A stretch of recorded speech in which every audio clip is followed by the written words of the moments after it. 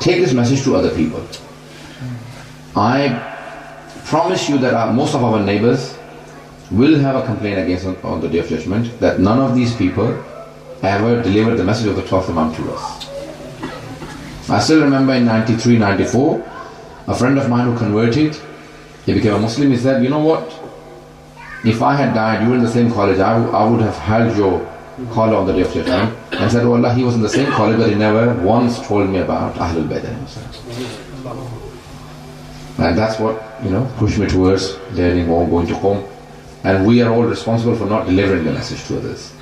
So we must learn good enough ourselves and then deliver to the other wider community. And I promise you, there is more acceptability in Europe and in North America than any of the Muslim countries. They do not have the true teachings of Ahlul Bayt. had they the true teachings, if we had only 5 people like Salman, Abu Dhar, Miqdad, Ammar, Malik, Ashtar, the entire Newcastle would convert within the next 5 minutes. Within the next 5 years. Within the next 5 years they would convert everyone, because they would live up to the standards of Ahlul Bayt.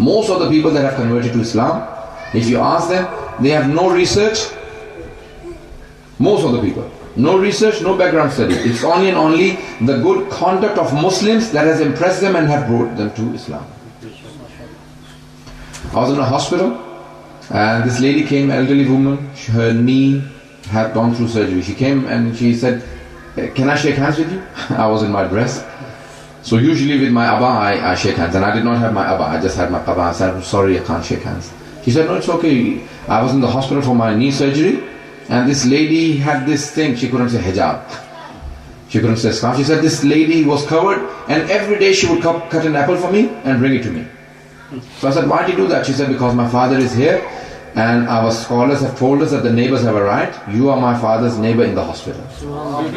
And she said, that day I decided to shake hands with the Muslim scholar because they've preached the true religion. It is our akhlaq that impresses. The Holy Prophet's akhlaq brought everyone to Islam. So good conduct. But the teaching is up to the Western bit, obviously, but the Middle East, Iraq, Syria and Bahrain, those people that know it were still suffering, and the masjid still wouldn't help them in normal deed, practically it wouldn't help them. So how would you go and confront those people without any experience or anything? Well, at the moment the Iraqi government has taken up arms against the Daesh, and they're fighting, and also there are other nations that are helping them. So all of those people who are taking the front line, they have to have training. They don't just take anyone in. They train them and then they send them to the front line. In Bahrain, it is not possible at the moment.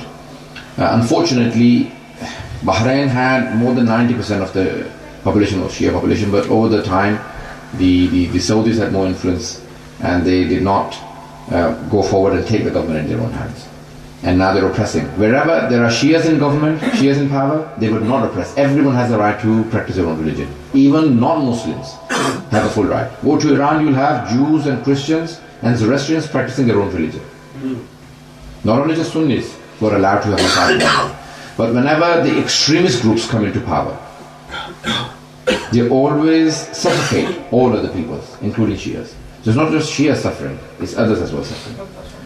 So obviously there are responsibilities and duties, and obviously it will take time before Bahrain comes out of the mode it is in. It will take another probably 4 or 5 years minimum, if things carry on as they are. If there is a massive change in the Saudi regime or in America, then it may happen earlier. But before, with the present situation in Saudi Arabia, I don't think there will be a change in Bahrain very quickly. We don't want to criticize things too much. Okay. Okay.